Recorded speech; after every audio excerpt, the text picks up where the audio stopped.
성경과 스크린 보고 골로새서 3장 18절에서 25절 같이 읽겠습니다.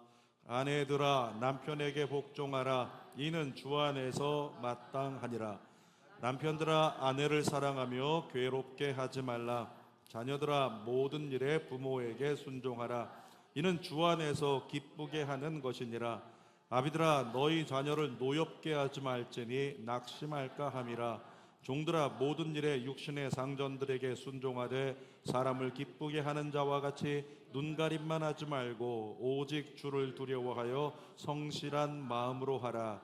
무슨 일을 하든지 마음을 다하여 주께 하듯 하고 사람에게 하듯 하지 말라. 이는 기업의 상을 주께 받을 줄 아나니 너희는 주 그리스도를 섬기느니라. 불의를 행하는 자는 불의의 보응을 받으리니 주는 사람을 외모로 취하심이 없느니라. 아멘. 오늘은 골로새서 3장 18절에서 25절까지 말씀을 가지고 사람을 위하는가 하나님을 위하는가 이런 제목으로 말씀을 나눕니다. 사람을 위하는가 하나님을 위하는가. 주는교회를 이제까지 제가 이끌고 오면서요, 우리 성도들 중에서 성도들이 칭찬하는 분들이 누구인가 이렇게 좀 살펴봤습니다. 대체적으로 성도들이 칭찬하는 사람은 성실한 사람을 칭찬을 해요. 예배에도 열심히 나오고 각종 봉사 자리에서도 항상 눈에 띄는 사람, 그런 사람이 있으면 그분 참 괜찮은 분이다라고 성도들이 칭찬을 한다는 거죠. 성실함 때문에 칭찬하는 거예요. 여러분, 성실함이 대단히 귀한 덕목이지만 그런데 성실함이 신실함을 겸비하지 못하면 때로는 자기 의만 세우는 결과가 되기도 한다는 거예요. 여러분에게 축복합니다. 성실한 그리스도인이 되십시오. 또한 신실한 그리스도인이 되십시오. 성실함이 내가 열심히 한 결과라면 신실함은 내가 열심히 순종한 결과예요. 그러니까 성실과 신실이 비슷한 것 같은데 다른 겁니다. 성실은 내가 열심히 해서 나타난 결과고 신실은 내가 열심히 순종해서 누려지는 결과가 신실함이라는 거죠. 교회 생활을 열심히 봉사하다가 때로 마음이 상해서 공동체를 떠나는 성도들을 보게 됩니다. 그런데 그런 분들 중에서 다수가 보면 굉장히 성실한 성도예요. 진짜 열심히 했었는데 어느 순간 마음이 꺾여버리면 그때부터 공동체를 이탈하는 일들을 보게 된다는 거죠. 안타깝게도 신실함이 성실함을 따라가지 못해서 생기는 경우다, 이렇게 보여진다는 거예요. 신실함이 부족할 때요, 우리는 다가온 관계적 어떤 위기들, 갈등 이런 것들을 이겨내지 못한다는 거죠. 신실함은 하나님의 말씀을 순전히 따르는 태도입니다. 그러니까 하나님 말씀을 순전히 따라가려면 자기를 부인해야 돼요. 자기를 부인해야 내 생각과 내 감정, 내 사상, 내 기준 내려놓고 순전히 말씀만 따라갈 수 있다는 거죠. 이 순전히 말씀만 따르는 태도, 그게 신실함이에요. 여러분, 신실하면 어떤 상황에도 예배합니다. 신실하면 내 뜻과 달라도 순종합니다. 신실하면 상함이 있어도 충성합니다. 그것이 신실한 사람의 특징인데, 우리 중에 대다수는 성실한 것 같지만 그 성실에 비해서 신실함이 부족한 사람이 너무 많다는 거죠. 오늘 여러분이 신실한 예배자가 되기를, 제가 신실한 목자가 되기를 주님의 이름으로 축복합니다. 자, 바울이요 골로새서를 기록을 했는데, 바울이 골로새 교회가 보여지는 그 성실함보다 골로새 교회가 정말 하나님께 온전히 드려지는 신실한 예배자가 되기를 소망하는 마음, 그 마음을 가지고 본문을 기록한 정황을 찾게 되거든요. 우리가 세 가지로 나누겠습니다. 첫 번째로 사람을 위하면 함께 나눌게요. 골로새서 3장 22절입니다. 읽어보겠습니다. 종들아 모든 일에 육신의 상전들에게 순종하되 사람을 기쁘게 하는 자와 같이 눈가림만 하지 말고. 여러분, 사람을 위하는 사람, 그리고 사람에게 나 인정받고 싶어, 이런 사람은요 눈가림에 능합니다. 다 쉬운 말로 하면 사람 볼 때만 열심히 하는 거예요. 사람이 볼 때만 열심히 하고 날 인정하는 사람이 볼 때만 열심히 하지, 상사가 보기에는 성실한 것 같은데 그가 보지 않으면 성실함이 사라져버린다. 그러니까 상사의 눈앞에서 벗어나면 그때부터는 제멋대로 된다는 거죠. 이걸 눈가림이라고 이야기를 하는 거예요. 저는 사역자들을 억지로 틀 안에 묶어놓거나 집요하게 통제하지 않습니다. 개교회 중에서는 사역자들을 굉장히 타이트하게 통제하고 어떤 기준에 묶어놓는 그런 교회들이 많이 있는데, 저는 그렇게 하지 않아요. 왜냐하면 세계에서 가장 크다는 교회에서 사역을 하면서 정말 어떤 통제권 안에서 사역자들을 통제하고 또 그 안에 묶어놓는 그런 사역들을 너무 많이 봤는데, 그 결과가 별로 그렇게 좋지 않다는 거죠.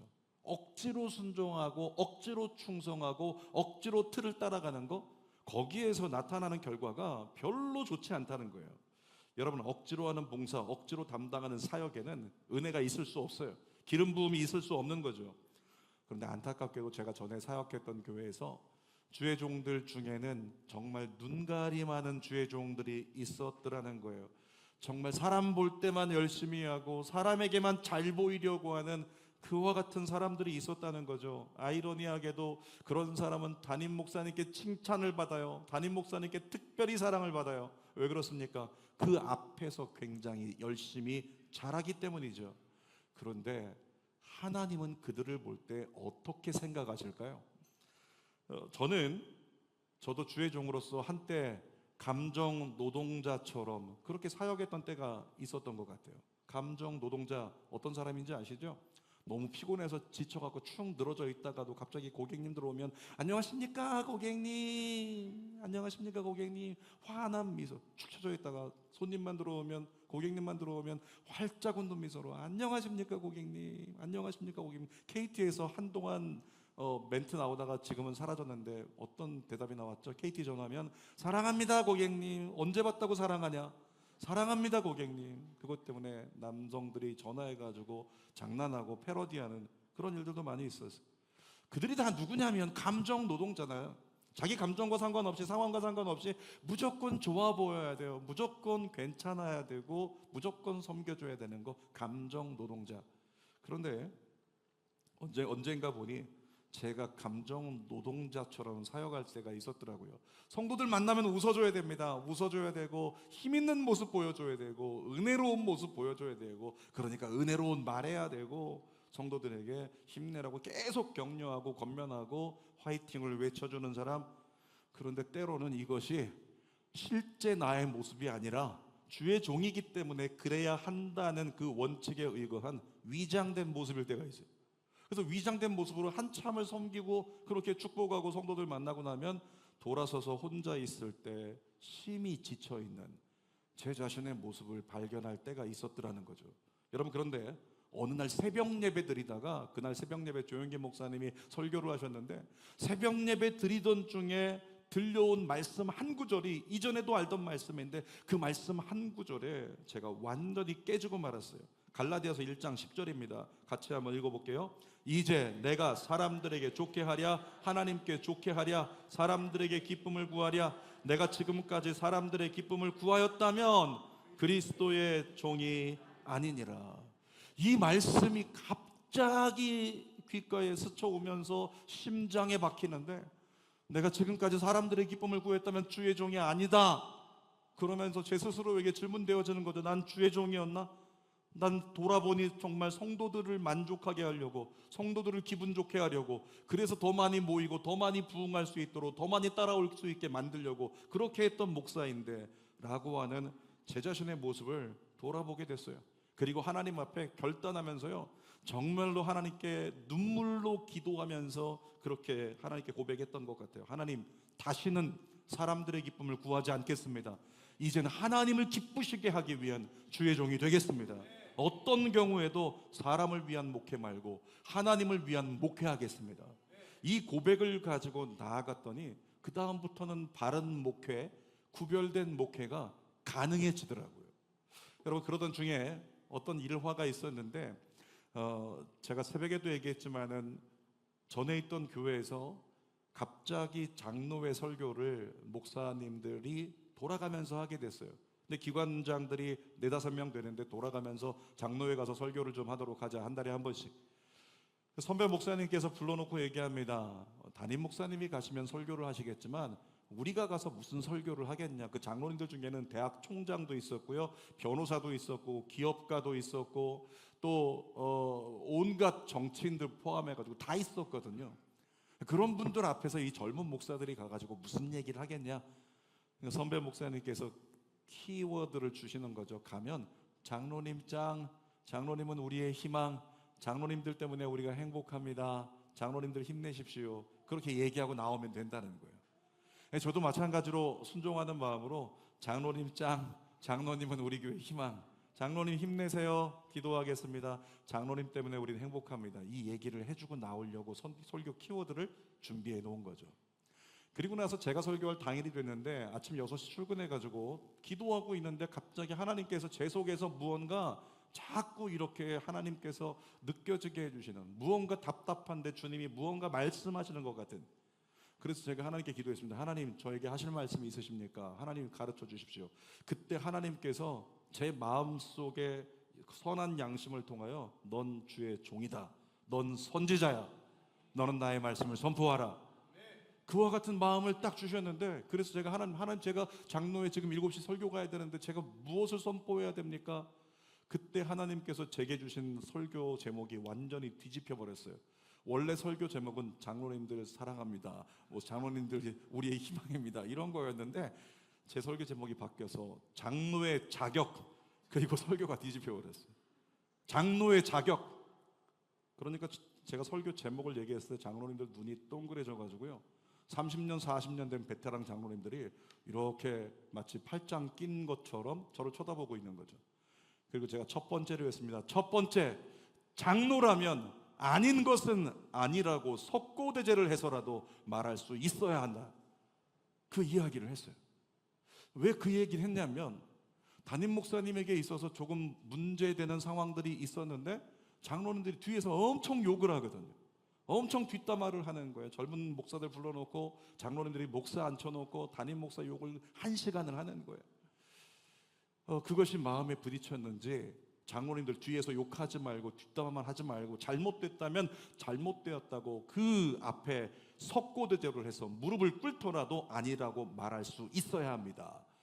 제가 그렇게 선포를 하고, 두 번째 선포가 뭐였냐면, 장로님들은 처음과 끝이 똑같아야 한다.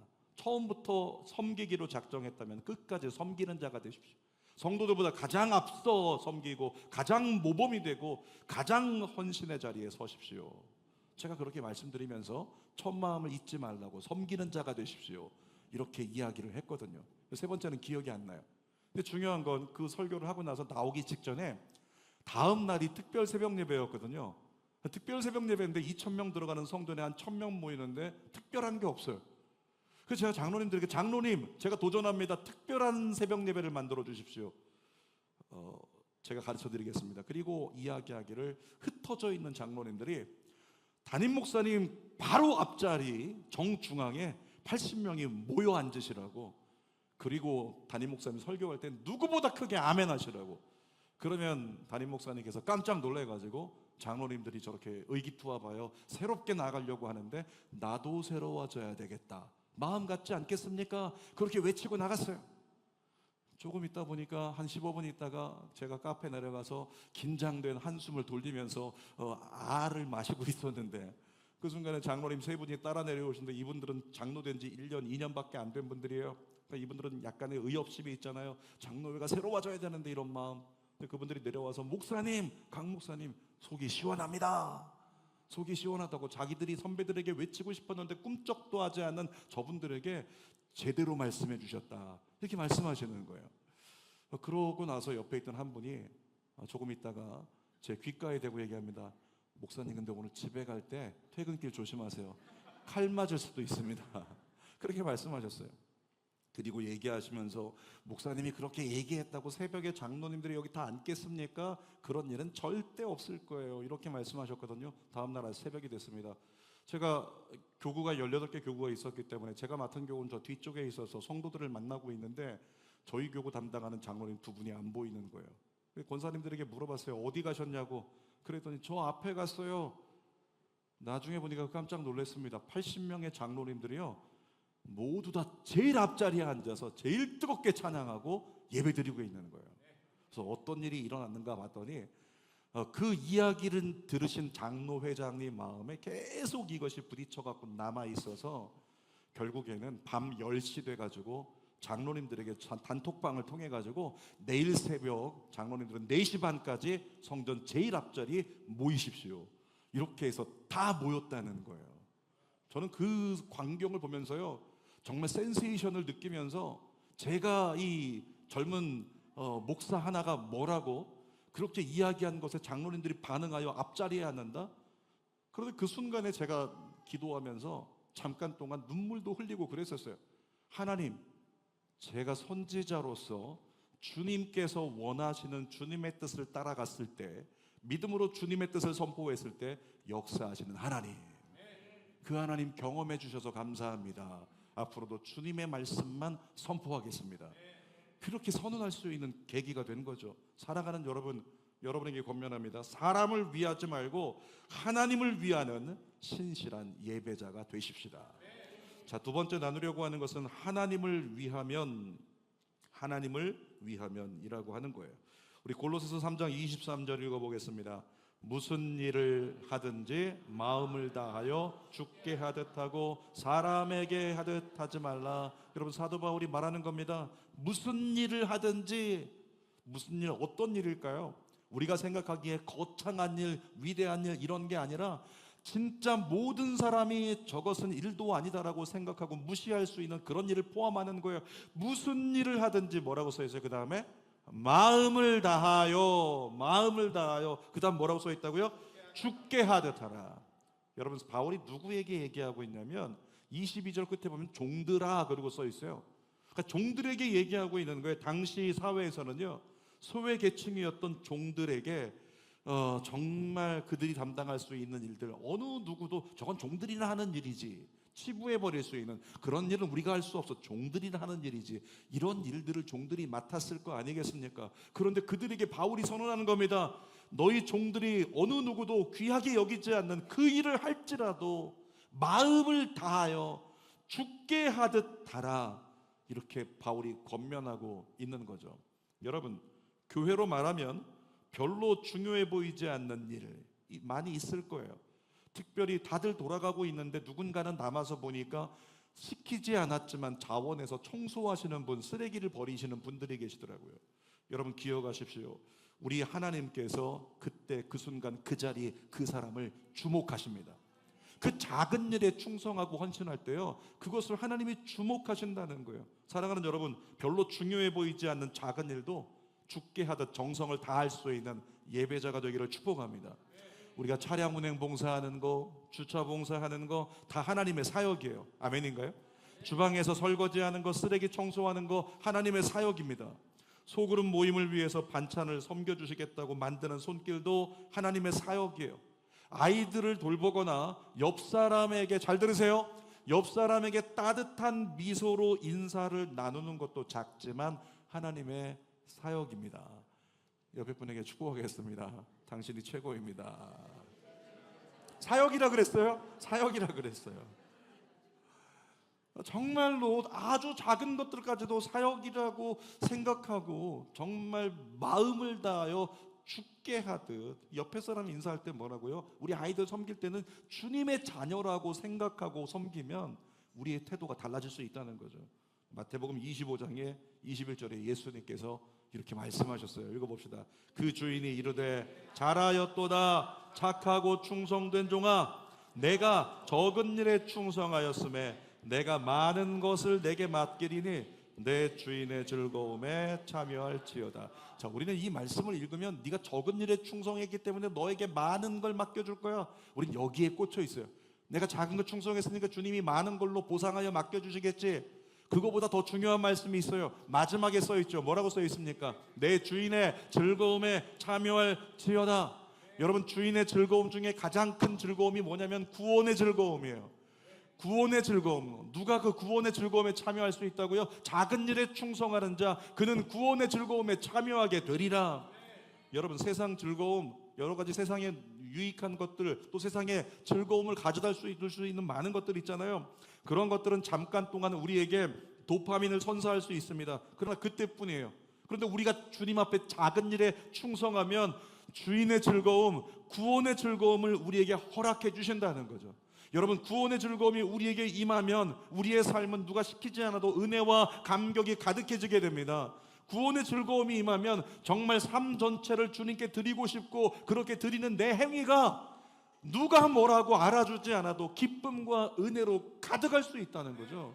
그때 말씀이 생명력 있는 말씀으로 사모되어져 읽을 수 있는 거고, 그때 기도하고 싶어서 기도가 드려질 수 있는 거고, 그때 정말 주님의 사역을 마음껏 기쁨으로 감당할 수 있는 거죠. 여러분에게 그 은혜가 있기를 축복합니다. 고린도전서 10장 31절 읽어보겠습니다. 그런즉 너희가 먹든지 마시든지 무엇을 하든지 다 하나님의 영광을 위하여 하라. 우리가 먹든지 마시든지 일하든지 뭐하든지 하나님의 영광을 위해서 하는 거, 이게 쉽습니까? 어렵잖아요. 일하고 있는데 그것을 하나님의 영광을 위해서 한다? 어렵단 말이죠. 그런데 무엇이 임하면 가능하고 쉬워질까요? 구원의 즐거움이 나에게 임하면, 주님 주시는 즐거움이 임하면 모든 것을 주님의 영광을 위해서 하는 것이 가능해진다는 거죠. 시작은 뭐라고요? 무슨 일을 하든지 죽게 하듯 하라. 그것이 시작이라는 거예요. 여러분, 예배자로서 우리가 하나님을 섬길 때요, 누가 보느냐에 너무 신경 쓰지 마세요. 우리가 신경 써야 될 것은 누가 보느냐가 아니고 누구에게 드리는가, 이게 중요한 거죠. 예배자에게 있어서는 누구에게 드리는가, 이게 중요한 거예요. 예배의 본질이 뭐예요? 하나님께 경배를 드리는 것. 따라할까요? 하나님께 경배를, 자, 두 손으로 하겠습니다. 드리는 것.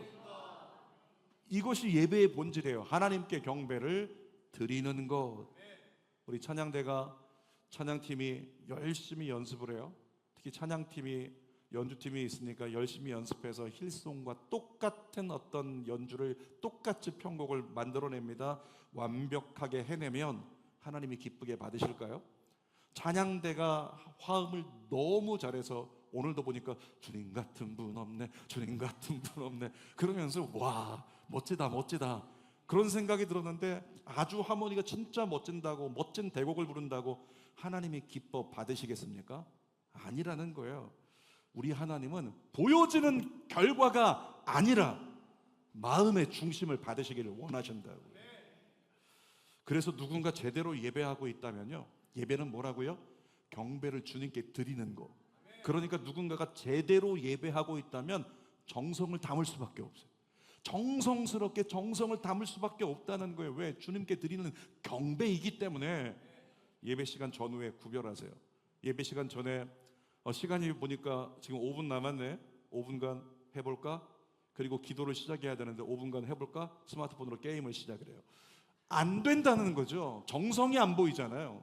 주님이 이미 먼저 와 계신데 과연 옆 사람하고 떠들고 있고 그냥 왔다 갔다 하고 있는 그 모습 속에 주님께 드리고자 하는 정성이 보이는가? 정성이 보이지 않으면 그건 경배하지 않는다는 증거란 말이죠. 여러분의 예배 시간 전후를 구별하시고 분주하지 마시고 온전히 주님께 드리기 위해서 철저히 준비하고 집중할 수 있기를 주님의 이름으로 축복합니다. 여러분, 잊지 마세요. 예배는 하나님께 드려지는 경배입니다. 하나님을 존경하는 마음의 태도, 두려워하는 마음의 긴장감, 이것이 함께 있어야 진정한 예배가 드려질 수 있다는 거죠. 그 마음으로 어떻게 해요? 삶의 모든 영역에서 마음을 다하여 죽게 하듯 하라. 그것이 삶의 예배라고 우리에게 또한 가르쳐 주시는 거죠. 세 번째 나누겠습니다. 하나님의 보상에 대해서 사도 바울이 이야기를 해요. 24절 말씀 읽어보겠습니다. 시작. 이는 기업의 상을 주께 받을 줄 아나니 너희는 주 그리스도를 섬기느니라. 마지막에 뭐라고 써 있어요? 너희는 주 그리스도를 섬기느니라. 이게 무슨 얘기입니까? 아무리 작은 일이라도 마음을 다하여 죽게 하던 너희가 하고 있다면 그것이 곧 주님을 섬기는 것이다 라고 말씀하시는 거예요. 이 말씀을 전해 듣는 대상이 누구라고요? 22절에 종들아, 그리고 부르셨잖아요. 종들이 주인에게 일을 잘했다고 해서 주인이 선물을 주거나 보상할 때 뭘로 주겠습니까? 임금을 더 주거나 또는 보너스를 주거나 이렇게 하면 와, 내가 일 열심히 했다고 보상해 주시는구나, 너무 고맙다, 그러려니 할 수 있어요. 근데 여러분 뭐라고 써 있습니까? 열심히 작은 일에도 죽게 하듯 마음을 다하는 사람에게는 기업을 상으로 주신대요. 기업이 뭡니까? 땅을 얘기하는 거예요. 여러분, 땅이라고 하는 것은 절대로 종들이 소유할 수 없는 겁니다. 땅을 상속받을 수 있는 것은 주인의 자녀만 상속받을 수 있는 몫이었다는 거죠. 그런데 바울이 선언합니다. 종들아, 무슨 일을 하든지 죽게 하듯 하라. 그러면 너희도 기업을 상으로 받을 수 있다. 이 말씀이 종들에게 큰 소망이 돼가지고 충성을 다해 섬기는 기회가 되는 거죠. 하물며 이 자리 예배드리고 있는 저와 여러분들은 누굽니까? 우리는 과거에는 죄의 종노릇했던 사람이지만 지금 우리가 하나님의 나라의 하나님의 백성들의 종인가요? 아니잖아요. 우리는 하나님의 누굽니까? 자녀잖아요. 하나님의 자녀란 말이죠. 구원받은 하나님의 자녀들이라면 당연히 하나님 나라의 기업을 상속으로 받을 자격이 우리에게 있다는 거죠. 그런데 여러분, 사탄은 날마다 속이잖아요. 네가 하나님 나라를 상속으로 받을 수 있다고? 그럴 자격이 있다고 생각해? 누구보다 네가 너 자신을 더 잘 알지 않아? 거울 보면 알지 않겠어? 과연 네가 담대하게 천국 갈 수 있다고 얘기할 수 있겠어? 그럴 자격이 있다고 생각해? 이렇게 사단은 날마다 우리 마음속에 부정적 질문을 가져온다고. 예전에 제자 훈련하다가 어떤 집사님에게 물어봤어요. 지금 죽어도 천국 갈 수 있습니까? 그때가 6월 달이었는데요, 그 집사님께서 이렇게 대답을 했습니다. 지금 죽어도 천국 갈 수 있습니까? 목사님, 솔직히 얘기해야 되나요? 네, 솔직히 얘기하십시오. 지금 죽으면 못 갈 것 같습니다. 그런데 8월 중순쯤 되면 갈 수 있을 것 같아요. 이게 무슨 얘기일까?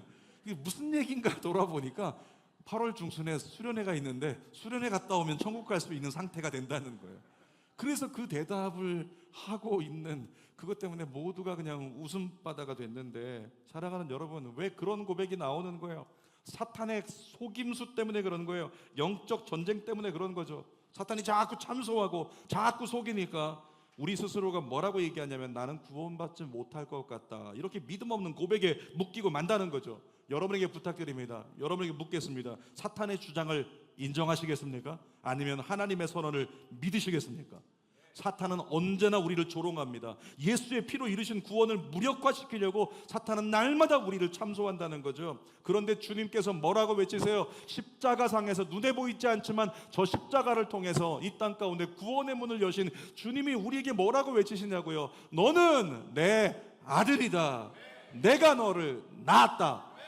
주님이 말씀하시잖아요. 주님이 낳았대요. 낳았다라고 말씀하셨는데 우리는 뭐예요? 난 자식이 아닌데, 난 종인데요? 이러고 말아버리겠습니까? 주님이 나를 낳았다라고 말씀하시니 감사합니다. 나를 자녀 삼아주셔서 내 아버지요, 당신의 모든 즐거움에 참여하겠습니다. 나에게 모든 것을 부끄럽지만 허락하소서, 은혜를 허락하소서, 능력을 허락하소서, 그 큰 하나님의 평강을 허락하소서. 이것이 자녀에게 합당한 모습이잖아요. 사랑하는 여러분, 사람에게 인정받으려고 애쓰지 말고 온전히 주님 바라보고 주님만 높일 수 있는 예배자가 되길 축복합니다. 무슨 일을 하든지 죽게 하듯 정성을 다하면 하나님 나라를 상급으로 주십니다. 혹여라도 내가 열심히 하고 있는데 가족들이 몰라준다? 혹여라도 내가 열심히 하는데 사람들이 몰라준다? 여러분 실망하지 마세요.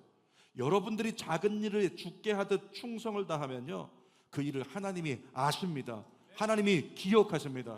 그리고 하나님이 보응하십니다. 마태복음 6장 4절 확실하게 믿음으로 선언합시다. 시작. 은밀한 중에 보시는 내 아버지께서 갚으시리다. 아멘인가요? 사람이 어느 누구도 몰라줘도, 어느 누구도 인정하지 않아도, 내가 정말 성실함이 부족한 사람이어도 신실하게 내가 주님 바라보고 주님 의지해서 말씀 붙잡고 나아가는 걸음을 내딛는다면 내가 무엇을 담당하든 상관없이 하나님께서 보고 계시고 알고 계시고 기억해 주시고 은혜로 갚아 주신다는 거예요. 설교 결론입니다. 오늘 제목이 뭐였어요? 사람을 위하는가 하나님을 위하는가. 오늘 주를 향해 달려가는 여러분에게 권면합니다. 사람 때문에 멈추지 마세요. 사람이 이유가 돼서 멈추지 마십시오. 칭찬이 없다고, 알아주지 않는다고 포기하지 않기를 주님의 이름으로 축복합니다. 하나님이 보고 계십니다. 하나님이 기억하십니다. 하나님이 갚아주십니다. 그러므로 우리 하나님만 기준 삼고 끝까지 말씀 따라서 신실함으로 걸어가는 믿음의 종들 되기를 주님의 이름으로 축원합니다. 기도하겠습니다. 살아계신 아버지 하나님, 우리 사랑하는 모든 믿음의 성도들, 정말 사람을 위하는가 하나님을 위하는가? 아버지 하나님, 사람에게 좋게 하려 하지 말고 온전히 모든 일을 무엇을 하든지 마음을 다해서 죽게 하듯 주님만을 위하는 믿음의 성도 될 수 있도록 인도하여 주시옵소서. 나의 뜻과 상관없이 주님 말씀하시니 그 말씀만이 선택의 기준이 되어서 나아갈 수 있는 그 삶, 그 하나님을 위하는 삶, 그 하나님의 기쁘심을 위하여 걸어가는 삶, 우리 인생 될 수 있도록 인도하여 주시옵소서. 살아계신 아버지, 우리의 모습은 너무 많이 흔들리고 넘어지고 깨어져서 내가 기준 되어서 자꾸만 내가 기준 삼아 내 기준에 맞지 않는다고 생각하면 물러나고 도망가고 모든 걸 포기해버리기에 일수인 우리들, 이제는 정말 하나님의 말씀만이 기준이요, 그것이 비난이든 그것이 조소든 그것이 인정받지 못함이든 상관없이 주님 말씀하시면 아멘, 주님의 뜻에 합당한 걸음 아멘, 믿음으로 걸어가는 우리 모두가 되게 하여 주옵소서. 그 신실함 우리에게 허락하여 주옵소서. 예수님의 이름으로 기도드립니다.